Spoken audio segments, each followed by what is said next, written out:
ஆண்டவனும் நானும் இங்கு அண்ணன் தம்பி கேளு புள்ள. அவனுக்கும் என்ன போல அப்பா அம்மா யாரும் இல்ல. ஓடும் நதி ஒருத்தனுக்கு சொந்தம் இல்லை அம்மா. ஓடும் நதி ஒருத்தனுக்கு சொந்தம் இல்லை அம்மா. இங்கு ஓட்டை கூரை வீட்டுக்காரன் சொந்தமெல்லாம் சும்மா. இங்கு ஓட்டை கூரை வீட்டுக்காரன் சொந்தமெல்லாம் சும்மா.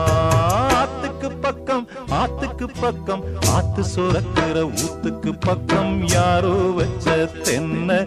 இது நம்பி இருக்குது மண்ண. இது தானாக வளர்ந்த மரம் பாரம்மா. ஒரு